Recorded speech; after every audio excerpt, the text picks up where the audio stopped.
பாட்டாளி மக்கள் கட்சியினுடைய சேலம் மேற்கு மாவட்ட சட்டமன்ற உறுப்பினராக இருந்து வரும் திரு அருள் அவர்கள் பாட்டாளி மக்கள் கட்சியினுடைய கண்ணியத்திற்கும்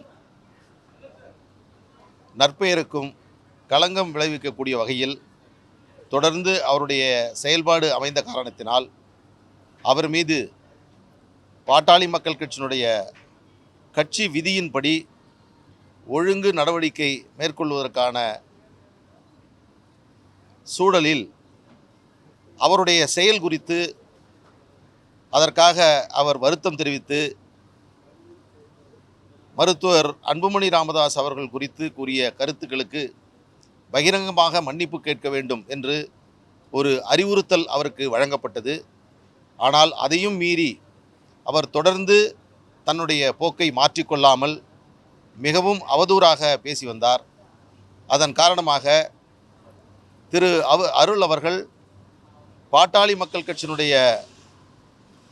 கட்சியினுடைய ஒழுங்கு நடவடிக்கை குழுவினுடைய முடிவின்படி அவர் கட்சியின் அடிப்படை உறுப்பினர் உள்பட அனைத்து நிலைகளிலிருந்தும் அவர் விடுவிக்கப்பட்டார், நீக்கப்பட்டார்.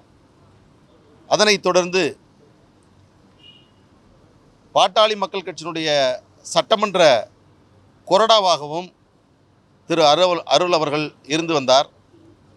எனவே ஒரு கட்சியிலிருந்து நீக்கப்பட்டிருக்கக்கூடிய சூழலில்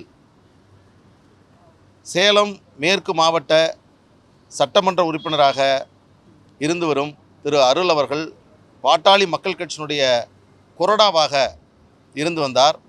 இன்று சபாநாயகர் அவர்களையும் சட்டமன்ற செயலாளர் அவர்களையும் சந்தித்து பாட்டாளி மக்கள் கட்சி அருள் அவர்கள் நீக்கப்பட்டதின் காரணமாக சட்டமன்ற கொறடாவாக மயிலம் சட்டமன்ற உறுப்பினர் சிவக்குமார் அவர்கள் தேர்வு செய்யப்பட்டிருக்கிறார்.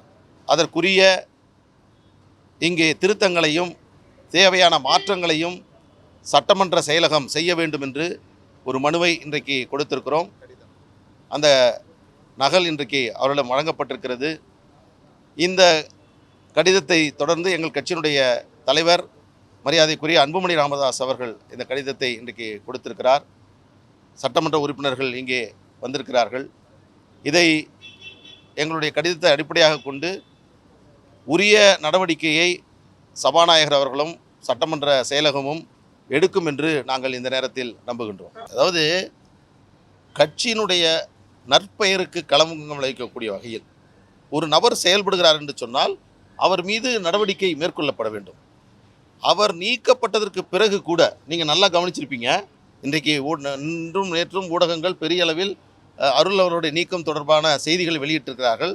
அவர் எவ்வாறு பொது தளத்தில் நடந்து கொண்டார், எத்தகைய செய்திகளை ஒரு கட்சியினுடைய தலைவர் மீதே ஒரு கருத்தை, ஒரு அபாண்டமான கருத்தை, அவதூறான கருத்தை, அவர் நற்பெயருக்கு களங்கம் விளைவிக்கக்கூடிய செய்தியை அவர் கூறினார். ஒரு முறை அல்ல, 2-3 முறை தெரிவித்தார் என்ற அடிப்படையில் தான் இந்த நடவடிக்கையை நாங்கள் மேற்கொண்டோம்.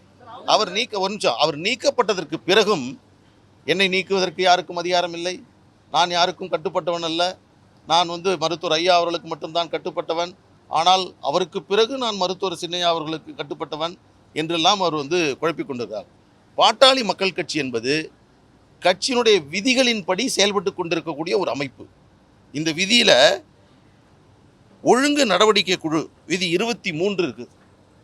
ஒழுங்கு நடவடிக்கை ஒரு நபர், ஒரு கட்சியில் இருக்கக்கூடிய எந்த நிலையில் இருக்கக்கூடிய பொறுப்பாளரும் நிர்வாகியும் கட்சியினுடைய உறுப்பினரும் தவறு செய்தால் அவர் மீது நடவடிக்கை எடுப்பதற்காக ஒழுங்கு நடவடிக்கை குழு விசாரணை மேற்கொண்டு அதன் அடிப்படையில் முடிவெடுக்கும்.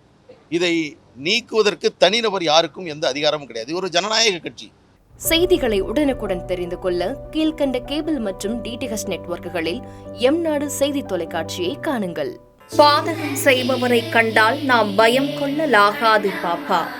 மோதி மிதித்து விடு பாப்பா, அவர் முகத்தில் உமிழ்ந்து விடு பாப்பா. அண்மை செய்திகளை உடனுக்குடன் தெரிந்து கொள்ள இணைந்திருங்கள் எம்நாடு தொலைக்காட்சியுடன்.